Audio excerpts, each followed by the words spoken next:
warahmatullahi wabarakatuh. Halo semuanya, perkenalkan nama saya Nura Pipa. Saya dari kelas 4A Manajemen Pemasaran. Di sini saya akan membahas tentang materi yang telah saya pelajari selama mengikuti mata kuliah Manajemen Pemasaran di semester 4 ini. Yuk kita simak videonya. Materi pertama saya akan membahas tentang konsep dasar manajemen pemasaran 4P plus 7P. Sebelumnya, apa sih manajemen pemasaran itu? Manajemen pemasaran atau marketing manajemen merupakan analisis perencanaan, implementasi, dan pengendalian atas program-program yang didesain untuk menciptakan, membangun, dan menjaga pertukaran yang menguntungkan dengan pembelian sasaran untuk mencapai tujuan-tujuan organisasional atau tujuan-tujuan perusahaan. Nah, manajemen pemasaran bertugas sangat penting dalam perusahaan atau organisasi karena dengan adanya manajemen pemasaran, perusahaan bisa meraih target pasar yang diinginkan dan mendapat lebih banyak konsumen. Nah, di sini kita akan mengenal tentang marketing mix 4P plus 7P. Yang pertama, ada konsep marketing mix 4P. 1. Produk atau produk. Produk merupakan sesuatu yang dapat dijual oleh sebuah perusahaan untuk membentuk jasa, layanan, barang, atau produk digital. Yang kedua ada price atau harga. Price atau harga adalah biaya yang harus dikeluarkan oleh target konsumen untuk membeli atau menggunakan produk yang ditawarkan. Harga yang ditetapkan tergantung dari nilai produk yang dapat dirasakan oleh konsumen. Yang ketiga ada place atau tempat. Place mengacu pada lokasi di mana konsumen dapat menemukan, menggunakan, mengakses, atau membeli produk yang disediakan. Selain berbentuk lokasi fisik seperti toko, kantor, pabrik, atau gudang. Yang keempat ada promotion atau promosi.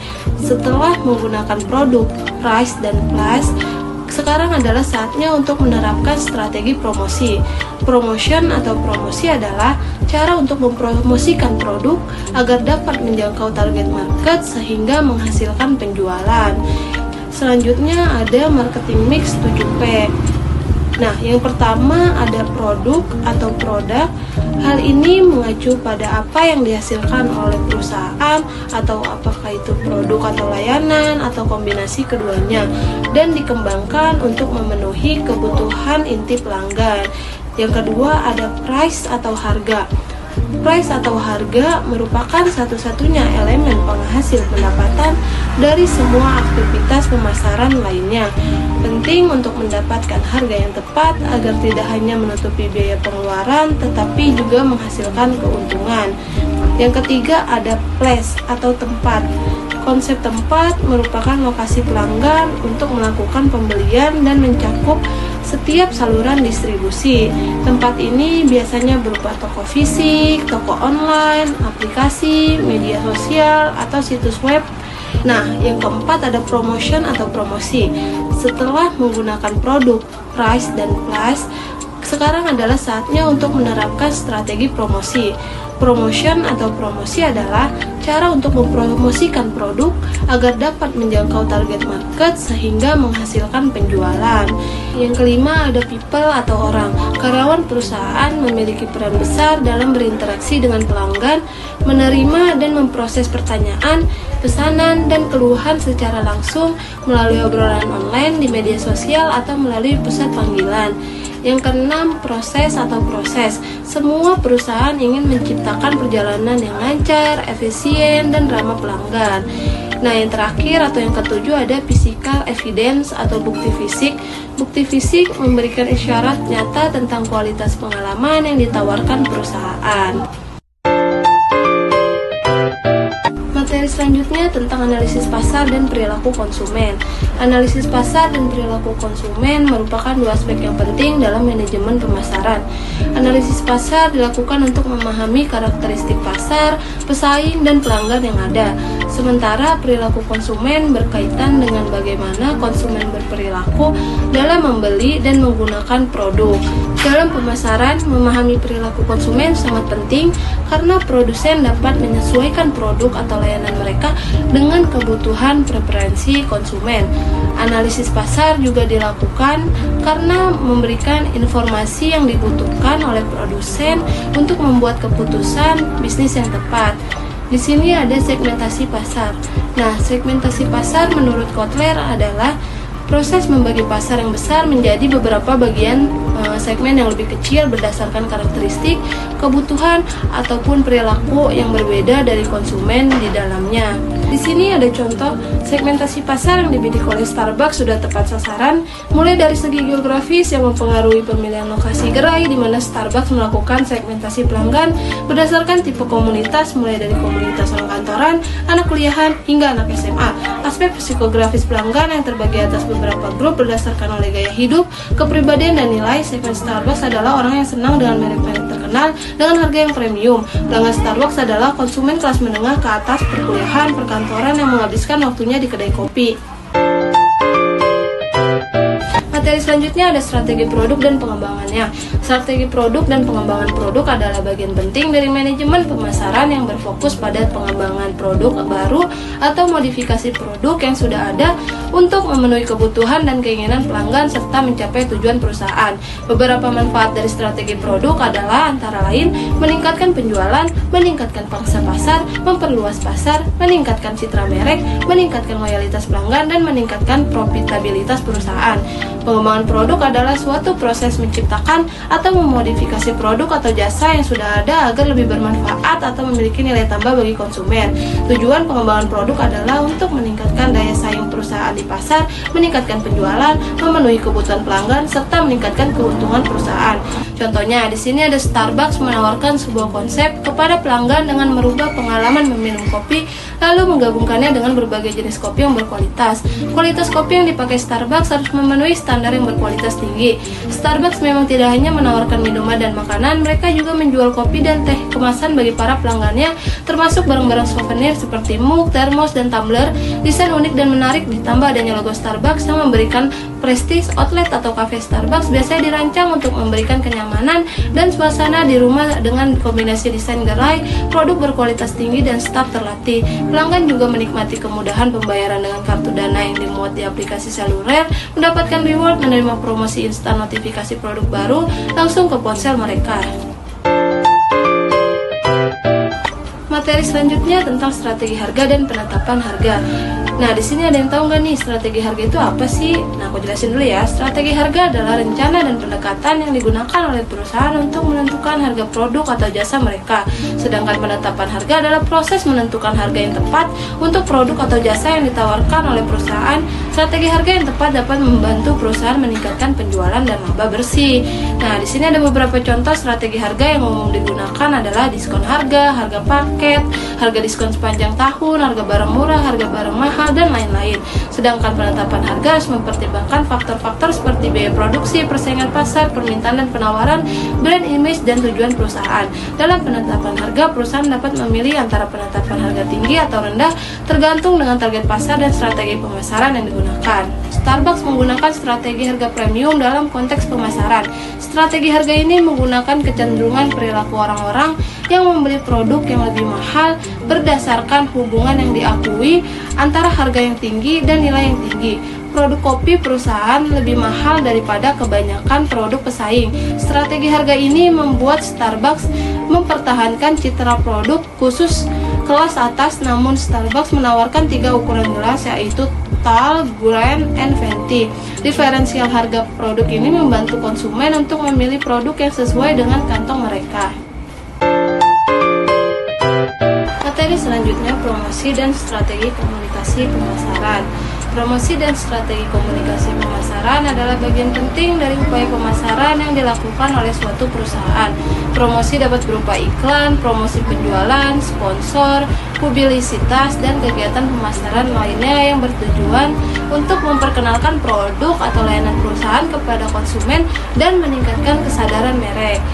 Sedangkan strategi komunikasi pemasaran di sisi lain adalah rencana yang dibuat untuk mengkomunikasikan pesan pemasaran perusahaan secara efektif kepada target pasar yang dituju.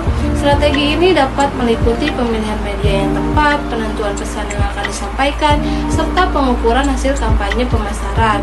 Beberapa contoh strategi promosi dan komunikasi pemasaran yang umum digunakan perusahaan di Indonesia. Yang pertama ada iklan, yang kedua ada promosi penjualan, yang ketiga ada sponsorship, yang keempat ada publisitas, dan yang terakhir ada komunikasi langsung. Promosi penjualan adalah salah satu teknik pemasaran yang digunakan oleh perusahaan untuk meningkatkan penjualan produk atau jasa mereka.